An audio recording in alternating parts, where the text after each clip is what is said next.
The following program is brought to you by the League of Women Voters, Oakland area. The League of Women Voters is a national, non-partisan organization established to encourage citizen participation in government.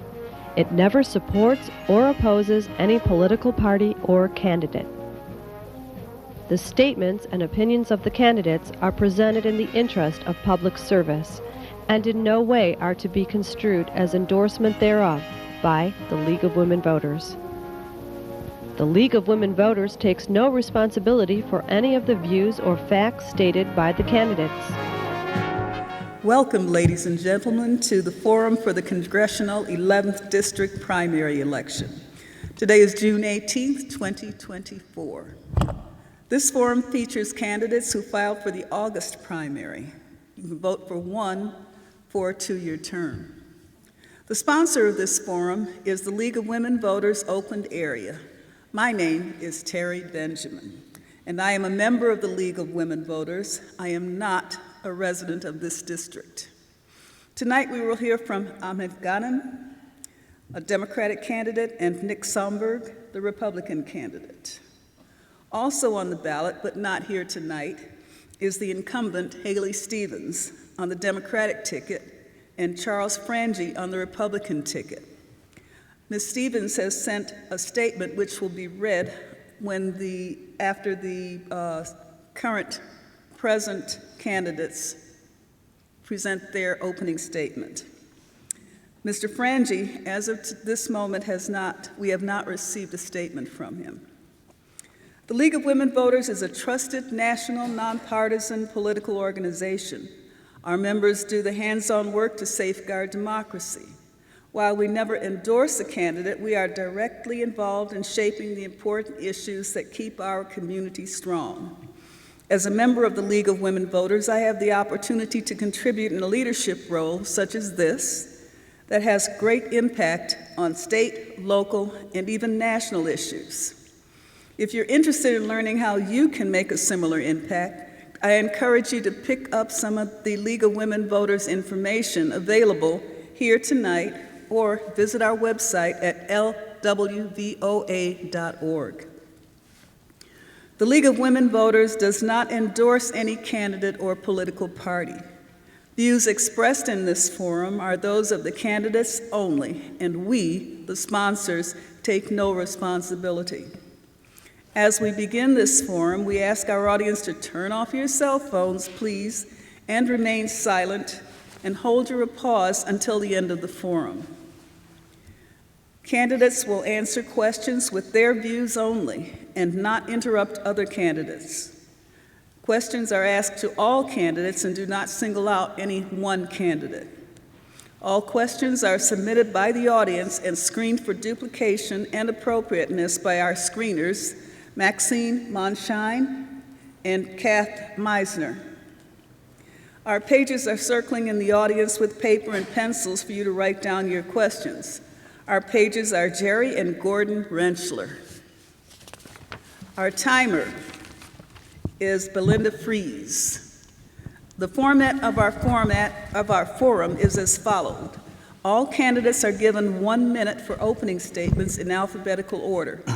Candidates have 1 minute to answer each question in rotation unless extended by the moderator. All candidates will be allowed equal time to answer questions. Closing statements will be 1 minute in reverse order. The candidates, Mr. Ahmed Ghanim and Nick Somberg. As we begin the forum, we ask our audience to turn off your cell phones.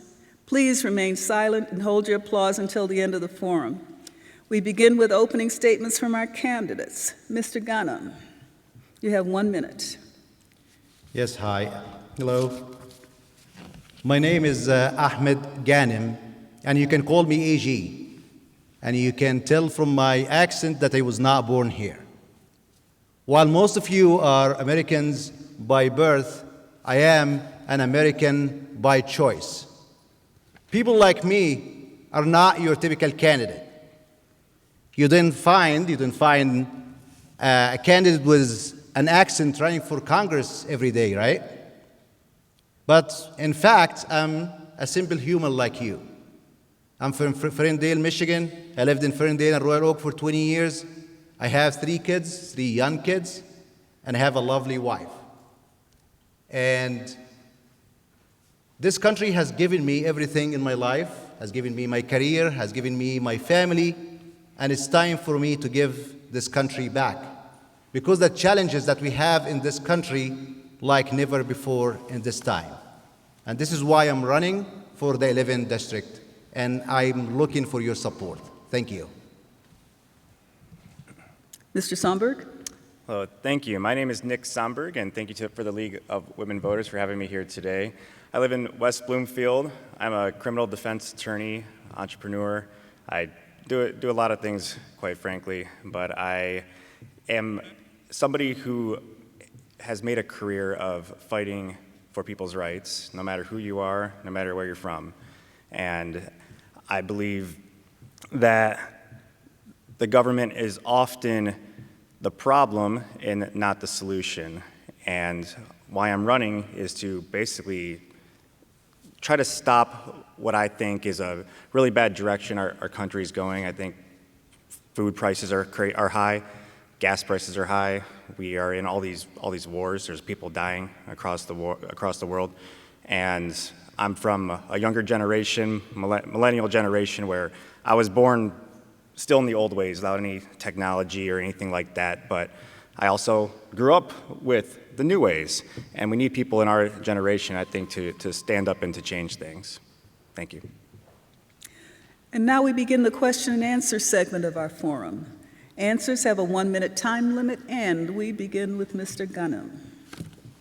What motivated you to run for office? Well, as I said, I have 20 years of experience in healthcare management. I work in one of the biggest systems in the country in healthcare. I manage healthcare in multiple systems nationwide, Georgia, Illinois, and Michigan.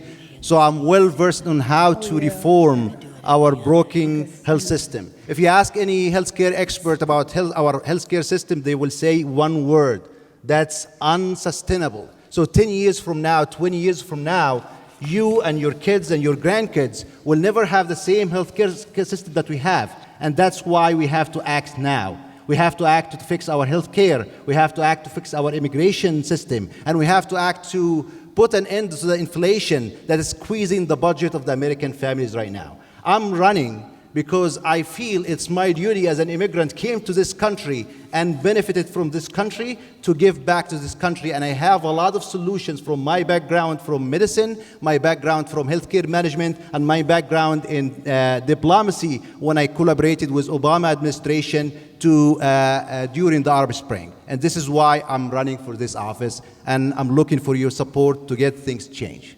Thank you. Mr. Somberg. Thank you. What motivated you to run for office? Well, if our country was in a good spot, I wouldn't even be doing this. I live a great life. I have a very successful career. I have great friends, great family, and I feel like I'm somebody who has, I feel a duty to my country and to our people, that I'm somebody who can really make a difference and to stand up for us. And that's against whether it's against anybody that threatens our freedoms, quite frankly. We do need to close our border and to fix immigration. We need to fix prices in healthcare and for people dying across the world. I also think we need to secure our elections.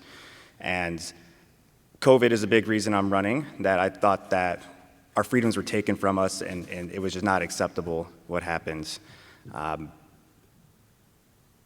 Another large thing is the advent of artificial intelligence, which is something I talk about a lot. It's going to change our world completely, and we need to make sure the United States is on top. Thank you. Sorry. It's okay. Mr. Ghanim. Former Senator Carl Levin had worked decades to obtain better control of the United States defense budget. What can be done so less of our money is spent in the military complex and more at home? This is actually one of the reasons that I'm running, because if you look at what our spending right now, we're spending billions of dollars, and this year we actually upped our spending to send overnight. You find the Congress that has 15% approval rate, and I want this to register with everyone. You have a Congress that actually controlling your money with only 15% approval rate, sending overnight billions and billions of dollars for wars overseas, while ignoring investing in our economy, investing in our healthcare, investing in our schools. And this has to stop, and it's not going to stop unless people in Congress, we have to change the current people in Congress and bring Congress that's not 15% approval rate, but at least 90% approval rate, and those people that will come will make the change, because we can do this. We are overspending all our adversary and our enemies, and we don't need to spend billions of dollars to kill people and create instability that actually hurts our national security outside. We need that to stop, and only people like me will go to Congress and will stop that. And Haley Stephen signs to send billions of dollars overseas, and it's time to stop that. Thank you, Mr. Ghanim. Mr. Somberg, same question. Do you want me to read it again? No, I remember the question. Our military spending is more than the rest of the world combined. I would like to say, well, when is enough enough? And especially at home when our infrastructure is crumbling and there's starving people and there's people homeless and mental health that needs to be addressed. I mean, when you kill somebody overseas, you're creating generations of people that will hate our country. And we need to stop this. I am for peace across the world. There's obviously situations where we need to keep our agreements and to defend people and freedom, but we need to bring a lot of our troops home dramatically. I think the greatest threat to our freedom is from our own government and also our economic position. When people can barely afford groceries, why would you ever, how could you have the time or the energy to stand up for your freedom?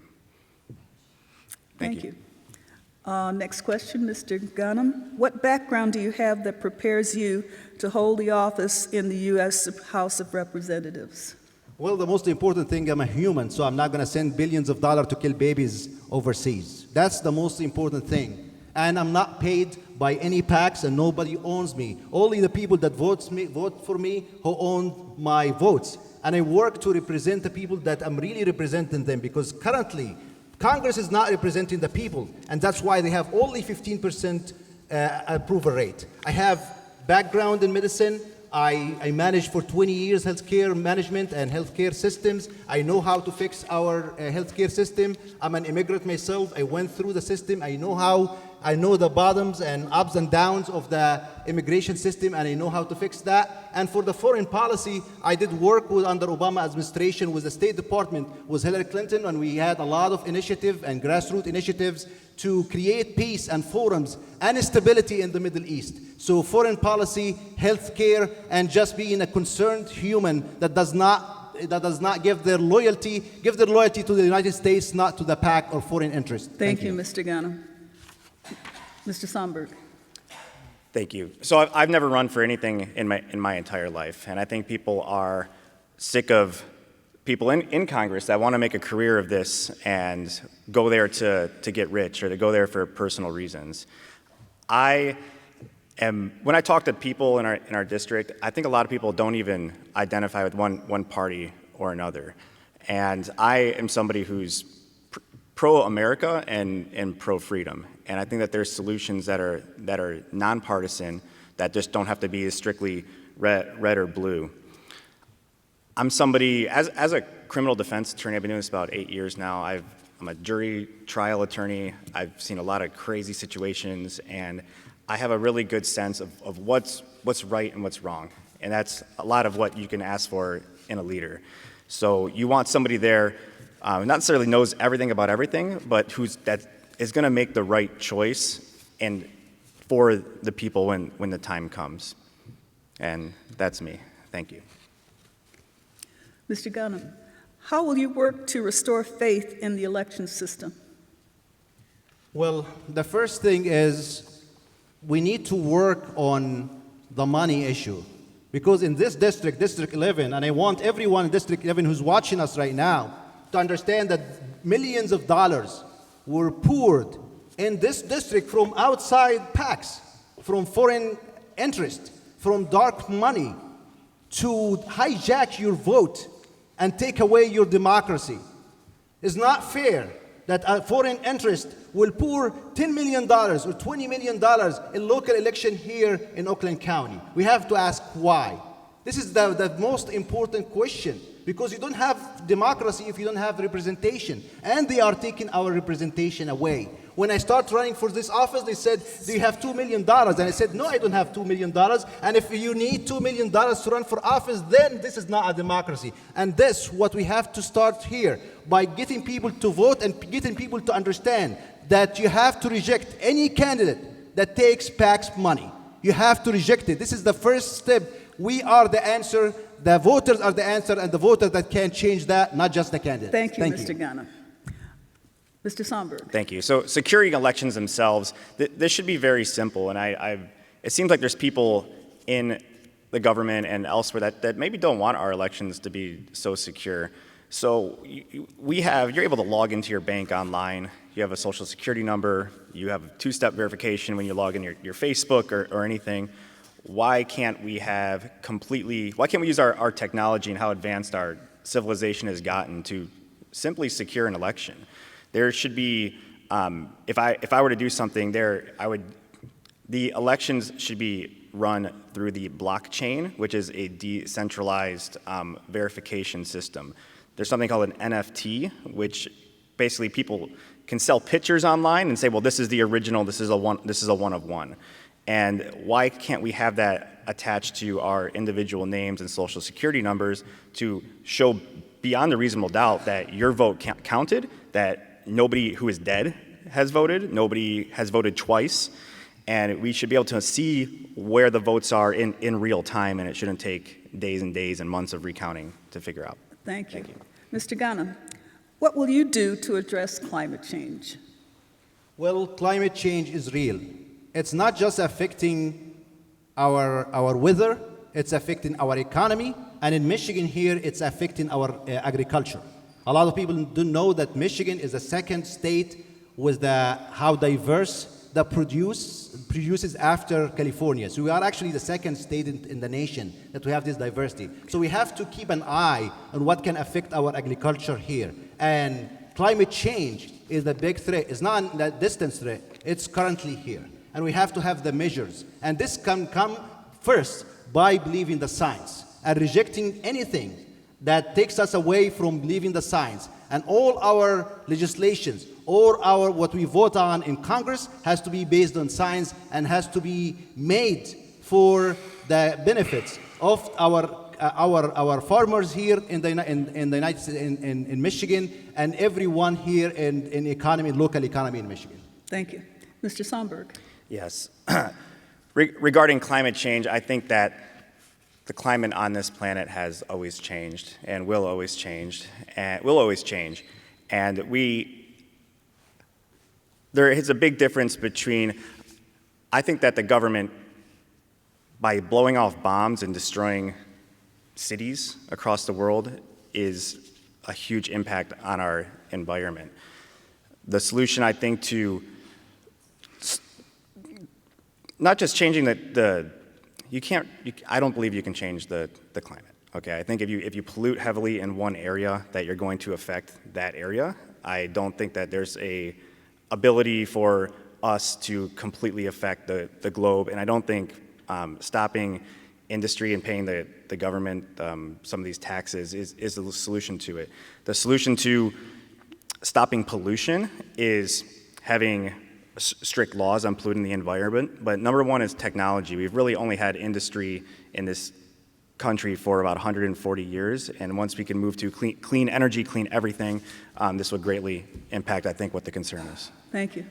Mr. Ghanim, this question concerns Line 5 across the Straits of Mackinac. I am concerned about the likelihood of oil leaks on Enbridge's Line 5 across the Mackinac Straits. What should the federal government do to assure the safety of the Great Lakes water? Yes, we see that how the polarization in this country is affecting everything. Things like that, that should be easy to follow the signs. Positions like this, politicians should stand behind the scientists, because the scientists should say, here is what we have to do in this. You cannot get a politician from DC to tell you what to do with oil leak. That should be a science. And when the science speaks, we have all to follow the science. And as your next congressperson, I will follow the science. And I will vote for what's really considered science, and I will reject anything that does not consider science, regardless of polarization, regardless of party lines, because I believe that parties are not cults. You have to actually to work for the people, and we understand. I personally believe and understand. My background from medicine, I believe in science, so I will follow the science, and I believe that if we follow the science in any environmental problems, we will find a solution. Thank you. Thank you. Mr. Somberg. I didn't hear the question. Can you repeat that? Line 5. This person in the audience says, I am concerned about the likelihood of oil leaks on Enbridge's Line 5 across the Mackinac Straits. What should the federal government do to assure the safety of the Great Lakes water? Yes, thank you. Well, first of all, there should be severe consequences for anybody who pollutes the environment, especially our Great Lakes. Part of why I'm running is because people in power, whether it's in government or large corporations, can get away with crimes. We had the Flint water crisis happen, which destroyed many people's homes in water, and everybody got away with it. Nothing was done. Drilling here at home on land using our oil reserves is going to solve a lot of problems that would keep things out of the water, and also a movement to clean energy, which is not based in moving oil across water as well. Thank you. Mr. Ghanim, if you are elected, what would be your top 3 issues to work on? Well, it's not if when I'm elected. When I'm elected, I will work first on end our endless war. This is the first thing, because we cannot be sitting here in our district and our tax money is used to bomb and kill kids in Gaza.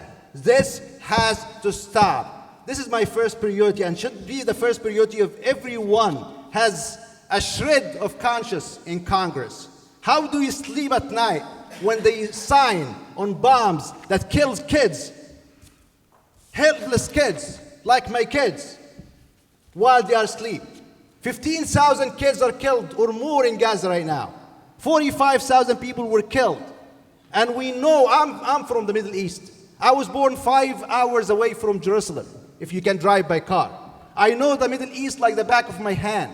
And I know that wars will never secure the Middle East. Wars will never secure any instability, even for the Israeli people. And I understand that people that, like Haley Stephen and Netanyahu, are working against the stability of the Israeli people. Thank you, Mr. Ghanim.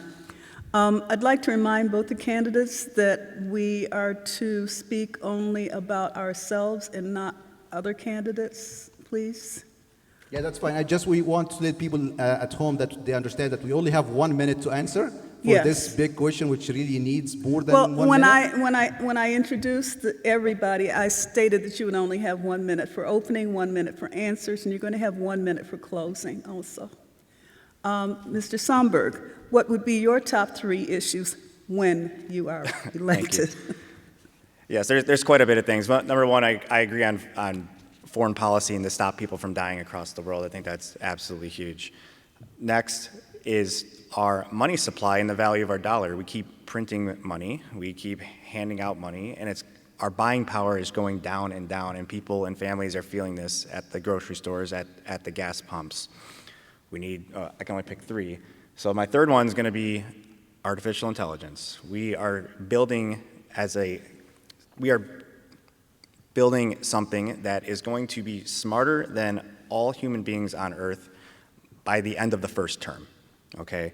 Which means we will no longer be the most intelligent thing on the planet. And the government needs to set rules in place first. We need to have guardrails. We need to have things that are illegal to program these computers to do. And we need to make sure that the United States has the most intelligent engineers, scientists, AI in place, that we are basically unstoppable. Thank you. Mr. Ghanim, what should the federal government do to bring about accessible and affordable health care for all? What systems would you try to influence, to implement? What are the steps to achieve truly accessible health care? Okay, it's hard to answer healthcare reform in 1 minute, but I will say Yes. something. The first thing for the problem that we have right now, that most people actually in power, they don't understand anything about healthcare. They talk about things they don't understand. I've been in the weeds of healthcare for 20 years. I know the ins and outs of healthcare. When people talk about things, and I ask them, and I meet sometimes some elected official and ask them, what do you mean by this, and how do you do this? And I said, I don't know. We know. The first thing is to take the partisan from healthcare. Healthcare is not a partisan issue. It's not Republican, it's not Democrat, it's for everyone. And bring people like me, who are expert on the issue, to be on the position to take decision on this. I know how to, that the problem is, nobody from the elected politicians will tell you, and we have only 15 minutes, that Michigan, actually one of the 10 states, that we have shortage in doctors and nurses. And in 10 years, you will not have enough doctors and nurses in Michigan. You will have hospitals that empty and without hospital doctors and nurses, and nobody is working to improve that and get the access. I know how to fix it. I know how to do it. So I want the first thing to do it. Get me and get people like me in the Congress, and we'll fix it. Thank you. Mr. Somberg. Thank you. I think like most things the government gets involved with, it causes prices to go up and quality to go down. When providers are free to compete, they want to provide the best possible product at the best price. Why are drug prices so high? Because the government's involved. We need to invest in preventative care. So if there's something that we can solve beforehand until it ends up costing our system millions of dollars, we need to manage that. Thank you. On what issues will you work across the aisle, Mr. Ghanim? I will work across the aisles for everything. I ran as a Democrat because the Democratic Party is very close to what I believe in most of the issues. But again, I don't believe that the party system should be a cult. I think we represent, me and my friend here, we are running to represent the people of Oakland County, the interest of the people of Oakland County, not the interest of the establishment, not the interest of the leadership of the Democratic Party. So we have to keep that. Our North Star should always be the constituents. And if your North Star are the constituents, you will reach across the aisle, because you cannot get anything done unless you reach across the aisle. And that's why this Congress now is failing. 15%, and it was the 13% approval rate, because they cannot get anything done. The only thing that they can do, they can ship $100 billion overseas, and they can ban TikTok so kids cannot talk about Palestine. This is the only thing that they can do. They are a failure, and they have to be voted out. Thank you. Mr. Somberg. So the question was reaching across the aisle. What would I reach? On what issues would you reach across the aisle? Would you work across the aisle? Yes, well, I'm open to working across the aisle with everything. The first question, I guess my North Star is this constitutional? Does it violate the Constitution? Does it help people? Does it hurt us? And And if laws make sense, I don't care who wrote it. If it's a Democrat, Republican, if it's something that helps our country and helps our people, everything. That's it. That's it. Mr. Ghanim, when you are elected, how will you support public education and funding for special needs students? Yes, this is something very important to me. I have 3 young kids, I have 8 and 6 and 3. So they are now going through the educational system, and I can see and explore what's happening in the education system. And every day there are cuts in our education system. They cut the budget for the teacher. Even the teachers now, they have to go out and buy the supplies for the kids. In the richest country on earth, and the country that sends overnight $100 billion for wars overseas, that's shame. Funding of our infrastructure, funding for our education should be #1 for every elected officials, local or federal. And if we put that in because this is the future are our kids. We don't invest in our kids. We invest in wars. When they talk about how long they've been talking about investing in debt reliefs for students, years and years. And every time they talk about it, there is no money. But overnight, Ukraine wants this money, give them this money. Israel wants 100 billion, give them this money overnight. So the first thing is to work the budget. And we work in a health system, just 5 seconds. I work in a health system, the first thing we do is the budget. And we have to do that in Congress too. Thank you. Mr. Somberg. Thank you. When you are elected, how will you support public education and funding for special needs students? Yes, so I'm a big brother to somebody who has autism, my younger brother Dylan, and I've seen his entire life growing up that special needs kids really don't get a fair shake as everybody else. There's a lack of training, there's a lack of understanding, and in our society, a good society takes care of its people that need the most help. So how do we help these children? One, that you asked about just education in general. I think the federal Department of Education really does a bad job and makes things expensive. We need to have more state and local control of our kids, and parents and families should have the right to choose their education that their children get, and also to choose where their money goes, and they shouldn't be funding programs that they don't agree with. Thank you. Okay. Mr. Ghanim, next question. This concerns immigration reform. Given that a comprehensive and thoughtful immigration reform is unlikely in this Congress, what steps would you advocate to improve the immigration process? Well, first, change this Congress and get another Congress that actually works to do things, get things done. So immigration reform, I've been through the system as an immigrant myself. I know how immigration works. And immigration system has to be reformed because there are a lot of things in the immigration system right now does not make any sense at all. We can have a viable immigration system that can maintain the integrity of the system and can provide for the country. We are a country of immigrants. We cannot get rid of immigrants. We will always need immigrants. Third of our physicians that maintain our health care are immigrants.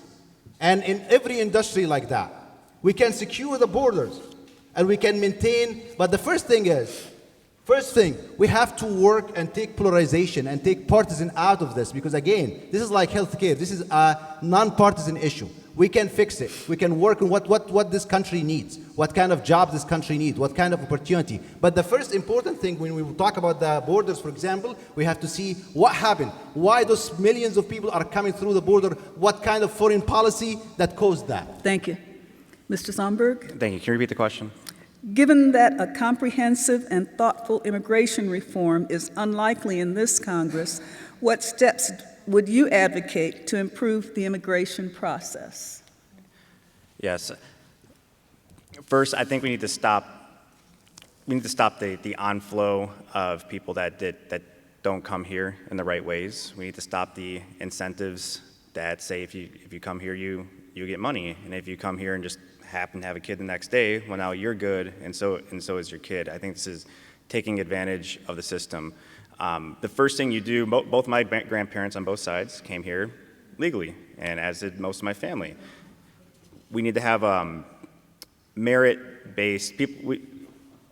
We need to have people. There needs to be a merit-based requirement. So what do you bring to this country? You're just anybody who walks in here at this point. I think we need.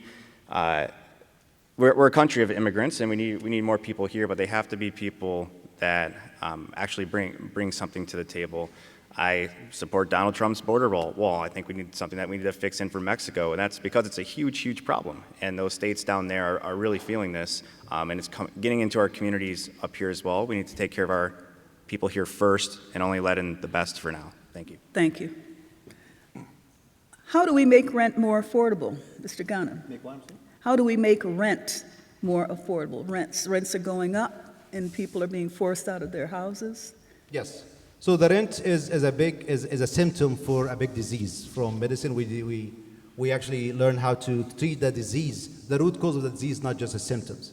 So affordable housing in its larger term, not a term that people hate it and think this is poor people coming to live by my mansion, giving every American the opportunity to have some kind of housing, whether it's an apartment, whether a house, has to come through a plan from the government. But it has a lot of roots for that. One of the main roots is the kids, they graduate from college while they have long life debts. That's not fair. We have to work on the debt relief, and we have to work on finding ways to give them zero interest debts. So when they are graduated, I know a friend of mine, he graduated from law school, and he's not qualified to buy a house because of the loan that he has from the law school. That's not fair. So working from the roots of the problem, and then after that, what kind of facilitation that the government will do to open more land to build, and to give people opportunity to take actually construction loans at 0%. There is a lot of opportunities, but we have actually to work on it, to focus on send billions overseas to kill kids. Thank you. Mr. Somberg, The question was, how do we make rent more affordable? yeah, this is something where I don't think that where the government is a big part of the problem. So I'm a landlord. I've been restoring homes all in Pontiac in our district for about 13 years. And when I first started in 2011, rent was like half for the exact same houses. Now, the market dictates what something is worth. And when you put something on the market at $1,000 and you get 100 people to respond, well, then you put it up at 11 or 12. And why is it so expensive? One, it's directly related to what the cost of buying a house is and our interest rate. So if our interest rate's high and the mortgage on a house is $1,000 a month, well, if you're somebody who's a landlord and buys something to rent out, you have to charge more than what you're paying on the house. So it's really market forces. I think the government needs to get out of the way. I do agree with lowering interest rates is a big part of it, and the government does give lower interest rates to certain big companies and to loaning money to other countries like China. But when you try to buy a house, you got to pay 8%. That doesn't make any sense, and you would have lower rent. Thank you. Thank you. Mr. Ghanim, what is your position on federal legislation to legalize abortion? Well, abortion for women, it's a very, very long and debate that happened in this country. But the government should not interfere between the woman and her doctor. The reproductive rights has to be restored and has to be protected on the federal level and has to be protected on the local level. That's so important to be, because the problem is when we know when Donald Trump coming with Project 2025, and we know what Project 2025 is going to do to women and women's rights, and we have to stand for this, and we have to make sure that all women have the protection, and nobody actually dictate what women do with their body and their autonomy and having the autonomy in their life. Thank you. Mr. Somberg, same question. Yes. So I believe that life is created at the moment of conception. However, I also balance this with, I don't think the government is the solution to things. So I would actually like there to be less abortions. I want people to be alive. I think that making something illegal, people are going to find a way to do it anyway, and it's going to be dangerous for the mother. I think having an abortion is an incredibly difficult choice for any woman to make. I believe that there should be some, first of all, as Roe v. Wade was overturned, so as a U.S. congressman, I don't even have a say in this anymore. So I can kind of step out of the way of it entirely, that the legislation is going to come from the individual state. Here in Michigan, abortion is legal, and that doesn't look like it's going to be changed at any time. I am somebody who is, I'm somebody who I think abortion is wrong. I think a lot of things are wrong, but I think that women should have a choice up to a certain point, and that for obviously the health of the mother, unconsented to sex, Thank you. obviously, and for the Thank you. baby. Thank you. I have 5 questions that I believe are going to take more than a minute to answer. Can we give them 2 minutes? Is that possible? Madam Timer? Okay. First question. How would you solve the skyrocketing prices of life-saving drugs? Why are drugs so high? And what would you do if you were in the legislature to reduce the cost of drugs? So drugs are high. This is actually a set price by the big pharma. It's actually monopoly, and it's a shame that Medicare and Medicaid are part of this monopoly. We call for negotiation with big pharma for years and years, but for some reason, people in Congress and people in power do not really move fast enough to have this negotiation. The same drug that you can buy in the United States for like $50, you can buy in Canada for $20, you can buy in Egypt for $1. The same exact drug. And if you talk about the drugs that really needs time, like for some of the drugs that very advanced drugs that they just came with the patent and they are looking to get their money back, as they said, they spend millions of dollars, which is true, they spend millions of dollars, but they get millions every day. But even not for these drugs, not for experimental drugs or the new drugs, the old drugs, even as old as the insulin, we have problem with that. So it's actually a manufacturer's problem. And if there is will in this government and the people that represent the people to stop this and negotiate with the big pharma and tell them, you know what, we're gonna stop this. But the problem is, the people that negotiate for you, that's supposed to represent you, are funded by big pharma. You see, it's really a comedy. When you see even the far left TV, you see the far left TV and far left shows, and who's the advertiser in these shows? Big pharma, Pfizer. So they actually dedicate, because no one will give you billions of dollars in advertising and sponsorship and PACs without having something. So taking money out of politics is the first thing we can do, especially here in District 11 when we have millions of dollars spent on PAC and dark money. Take money out of politics, make politicians accountable for people, and they will start negotiating, and you will see that everything is very affordable here in the United States. You don't have to cross the bridge to get it. Thank you. Mr. Somberg. Thank you. So this is another case where the government, by having regulation and red tape and all these laws, make things expensive. When companies are, we need to remove unnecessary red tape, time limits, certain requirements that cause things to take longer. When it takes longer to research and develop a drug, this brings up the cost, and then drug companies, which are greedy, will pass that cost along to the end consumer. The other big part of it is to allow us to buy safe drugs from other countries. When there's greater supply, this is going to bring the price down over here. So my solution, again, is to get the government out of the way, to allow free market competition, and also have consequences for any drug company that brings or develops a harmful drug.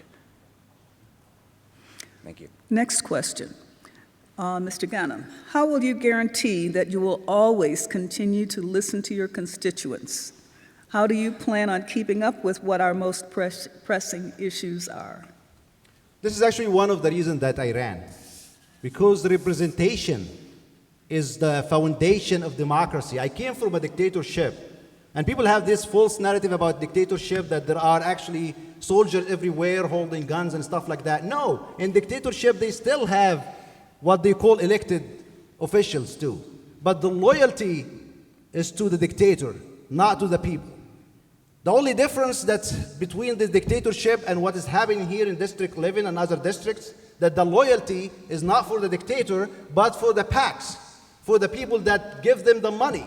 When you think if someone is giving me $10 million, that I will listen to the people and ignore this person that giving me $10 million? You think that Haley Stevens getting $10 million? Mr. Ghanim? That's irrelevant. We're here in a race. We're not here in a school. We have to talk about her. She's the incumbent. No. Okay, I agree. League of Women Voters. Sorry about that. Stop this if you cannot follow. Okay. If you think that X person that's running for office, incumbent X, that's getting $10 million from a PAC. I'm sorry. You're still referring to someone else. Okay. The rules say we want to hear your opinion. Okay. not All right. someone else's, That's fine. someone That's else's. fair. That's fair. Okay? If- So if- please give us what you believe. Okay. I believe if Ahmed Ghanim is getting $10 million from a PAC, he will be accountable for the PAC, not for the people. That's logic. If you ask a kid, if someone is giving you $10 million, he will tell you, yes, I will listen to this person, not listen to the people. So what we do is, we take the dark money out of election. We don't have the power to do that now because the people that's supposed to vote for that are the people that getting the money. But we are the answer. We are the people. We are the people that will vote. You and me and everyone in this room and everyone is watching us. We can stop electing anyone that's getting dark money. Anyone that's getting PAC money, stop electing them. This is how we bring democracy back to the United States. Thank you, Mr. Somberg. So the question was, how do I How will you guarantee that you will always continue to listen to your constituents? How do you plan on keeping up with what our most pressing issues are? So number one, social media. It's very easy to communicate with millions of people right away. Posting, I want to post why I voted for something or against something. I think I always like to state my reasoning, whether it's a video or a post online. I think politicians, a lot of them just have this attitude like they're better than other people. And I just reject that completely. As a defense attorney, as somebody who's a landlord in Pontiac for over a decade, I talk to everybody. And I don't care what walk of life you're from, if you're poor, if you're rich, if you've donated or not donated. I will definitely listen to you. And I want to have staff in place and use technology to keep in touch with everybody and do the best I can to get back with everybody when I think there's over 800,000 people in our district. That's quite a lot of people to be just on one person, but I'm going to do the very best I can and make sure everyone feels heard. This next question. Millions of dollars are poured into our district from outside to hijack our democracy. How do we stop that? I think you already started talking about that. Yeah, let me continue and talk about Mr. X. But anyway, this is so close to me. Again, I came from a dictatorship. I didn't travel and immigrate across the earth, so that my kids can live in some kind of form, some kind of alternative dictatorship. I want my kids, when they grow up, they are 8, 6, and 3 right now, to have a real democracy like what intended by the founding fathers. The founding fathers talked about democracy for the people, by the people, and to the people. The term career politician is a foreign term for the American democracy that came after all these PACs and after these foreign PACs came to try to hijack this democracy. And the only reason and the only way for them to hijack it is to use this millions of dollars in districts for one race. I said when I wanted to run the first time, a consultant told me, "Do you have $2 million to spend?" I said, "No, I don't have $2 million to spend." He said, he told me, "Then do not waste my time." And I told him, if everyone wants $2 million, then we are not in a real democracy, and we have to change that. And I'm going to change that starting by myself. But not just one person can do that. Everyone in the district. Everyone. At the end of the day, it's a vote. If you refuse to vote to people that takes money from PACs, that will make news, headline news all over the country. That will change the whole country. That will bring our democracy back. Then, years from now, when I die, I make sure that my kids will enjoy a real democracy as intended by the founding fathers. That we were really working for a real democracy for the people, not for foreign interest. So the answer starts with everyone in this district. Thank you. Mr. Somberg. Could you repeat the question? Millions of dollars are poured into our district from outside to hijack our democracy. How do we stop that? So I don't necessarily think all money is to hijack our democracy. And I don't see any issue. There's definitely certain PACs. So if you accept millions of dollars from somebody, you're probably beholden to them. If it's something that you believe in and they're on the same page as you, then I don't see any issue with something that an organization that I agree with 100%. I'm going to accept their assistance. Now, it takes millions of dollars to run a congressional campaign. Yeah, I think the presidential election was like $1 billion they spent. So this is crazy. But these are crazy numbers, but that's just what it takes these days. How do you reach millions of people? How do you have yard signs everywhere? How do you have TV ads and radio ads and all this stuff? I mean, I don't have that. I'm not Donald Trump. I don't have billions of dollars to just throw out an election. Term limits on Congress. I think that politicians are bought because then they can stay there forever. So companies that want to have certain laws passed or can keep somebody in there for decades and give them money forever to get what they want. If we have term limits, I don't want to be there when I'm elected. I don't want to be there for, I think 3 or 4 terms is very proper for any congressman to be there. I think that if you take that portion out where someone's there for the rest of their life, I think that would stop the massive investments that certain companies and PACs make. Thank you. Would enforcement of antitrust laws reduce inflation and eliminate monopolies? Well, inflation is a symptom of a bigger financial problem, a bigger economic problem in this country. So thinking that only one measure can solve this problem, I think this is very primitive and very immature thinking of this. Again, to solve the problem of inflation, which is a problem that's been created for a long time, COVID was actually a big contributor to this thing. So it's not, I don't personally blame Trump, or I don't personally blame Biden because I don't like to play politics. It's part of the economy. It happens every cycle. It's like any cycle in economy. And if you study economy, you know that depression will happen. And then you can, what measures can you do as a country to work and eliminate and mitigate this depression and this inflation that will happen? Right now, I think there is a lot can be done. And I see that there is no accountability for our budget. We vote to send, again, the billions of dollars overseas. You know, there is a lot of numbers. We talk only about the billions of dollars that was sent by Congress, for example, to Ukraine and Israel, the billions and billions of dollars, 60 and 120 overnight. There are actually a lot of millions of dollars and millions of dollars that happen every single day. You know how much the Houthis in Yemen, for example, are costing our economy just to keep the fight there in Yemen?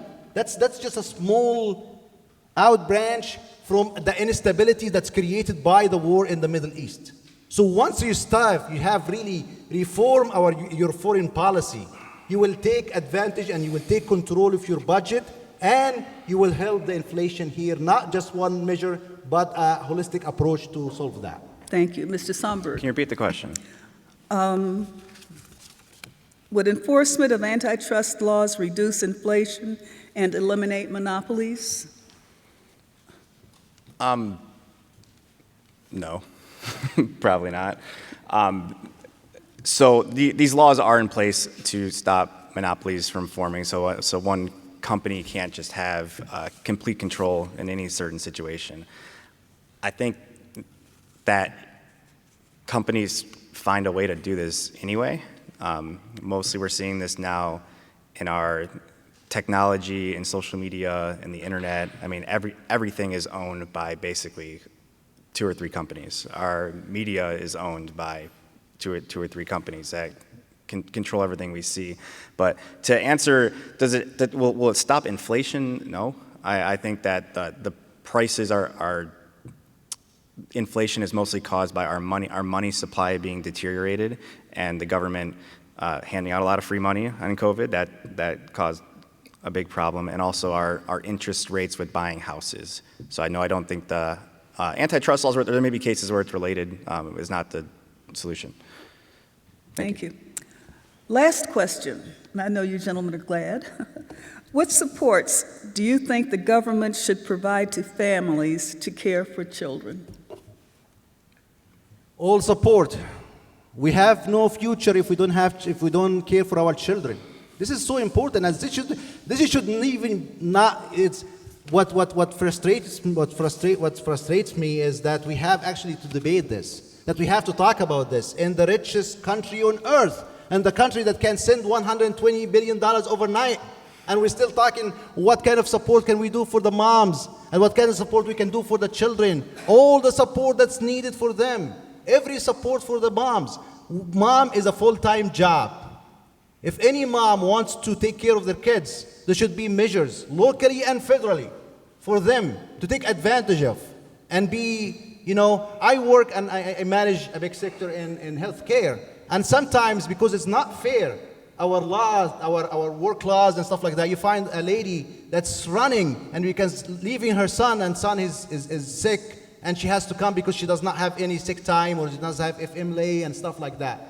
We need to focus on women and give them the rights. Reproductive rights is one thing, and we need to give them. But the most important thing, too, is to give them the tools to support their family and all the support they need to raise their kids and provide education for these kids, provide health care for these kids, provide kindergarten care for these kids, provide daycare for these kids. This is if we don't support, this is not just a gift from the government to people. This is not just something we give people. This is our duty as a government. This is why we have a government, because those are our future. If we don't invest in our future, what we are investing in wars, we have to invest, and we have to give all the support that we have to do. And we know that. We know there are so many levels of support, but the federal government has to step to and support and give the support that's needed. And again, all that will come back to the fiscal responsibility and to the budget that has to be done by people to have more approval from the countries than 15%. Thank you.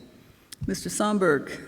Thank you. So child care, again, I think if this is something that the government's going to step in and start paying for, you're going to have it be the most expensive in the world, and the quality is not going to be very good.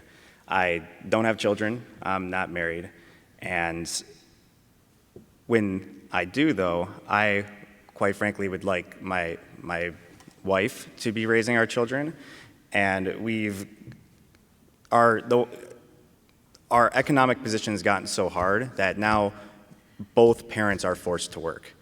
And it didn't used to be that way. I think men need to step up and to work harder and to provide for their families. And women absolutely have the choice to do whatever they want and to be in any career. But I think that part of the problem is that we don't have the foundation of a nuclear family anymore. And kids are going off to daycare and learning from YouTube and their friends and all this crazy stuff on the internet, instead of being home and being taught by their families and their mothers, their traditions and what's right and wrong. So I don't think the government should start paying for health care. They start paying for college, look at the prices. They start paying for health care, look at the prices. So if you want to keep making the same mistakes, we could add government paying for health care, and I just don't think that's the solution. This ends our question and answer session. I have a statement from Congresswoman Stevens. She says, "Thank you to the League of Women Voters for hosting tonight's forum and for all the work you do in our incredible community. Although congressional work has me out of state today, I can feel the passion and inspiration that has filled this room. Our voices and our compassion for one another are the key to forming and maintaining a more perfect democracy. I am proud of the work that I've done in Congress since being elected in 2018 as the first woman to represent Michigan's 11th district and the first Democrat since before the moon landing. I have been pushing for change since my first term, getting legislation like the Building Blocks of STEM Act, a bill that makes it more accessible for young women to develop careers in computer science and other STEM fields, signed into law by our former president. I also helped form the House Bipartisan Paid Family Leave Working Group, as we should all remain financially secure when caring for our families. With these successes, I do not forget that we must keep fighting for our rights as women. I am doing my part by co-sponsoring bills to ratify the ERA and safeguard our reproductive freedom, such as the Women's Health Protection Act. I look forward to continuing to earn your support and not only serving next term with President Biden in the White House, but with Speaker Hakeem Jeffries and Majority Leader Chuck Schumer, so we can enshrine many of the rights that us women have lost in the last couple of years into law. That's from Haley Stevens. Mr. Ghanim, do you have a closing statement? Yes, I think everyone had the chance today to listen to a lot of things, a lot of questions, a lot of positions. And it's obvious, if you follow the signs and read the polls, and you see any entity in the world that has 15% approval rate, you would vote to change this entity, right? I would do that. That's what's happening to the Congress right now. And we need to change this. But history taught us that change will never happen unless we step in. Sorry. We have to step in. And this was every single one in District 11. If we need change, you are the change. If you need answers, we are the answer. And this is the slogan of our campaign. We are the answers. We don't have big money. We don't have people funding billions of dollars or millions of dollars for us. But we have everyone here. We have the doctors, we have the engineers, we have the students, we have the immigrants, we have everyone here. And the change will happen with us, and I'm asking you to work for this change and bring people with you to make the change happening here in District 11. Thank you. Thank you. Mr. Somberg. Thank you. I'm doing this because I want to make a difference. I'm somebody who wasn't born rich or anything like that. I really have nothing that I stand to gain out of this. It bothers me to see our country struggling. It bothers me to see people dying across the world.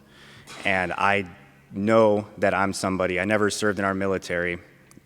I never fought for a country in that way, but I know that I'm somebody who can truly make a difference. And people ask me, well, what bills are you going to write? What can you do?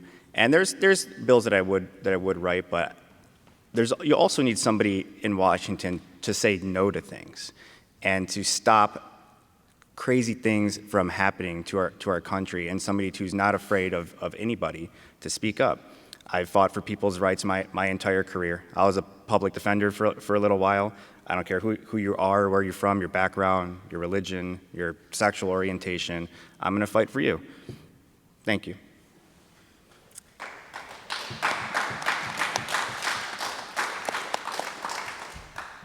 The League of Women Voters would like to thank the audience, the candidates, and the Bloomfield Community TV for making this forum possible. For further nonpartisan information on these candidates, you can visit vote411.org for our voter guide, the League of Women Voters Voter Guide. Rebroadcast of this forum will be on the League of Women Voters website and YouTube.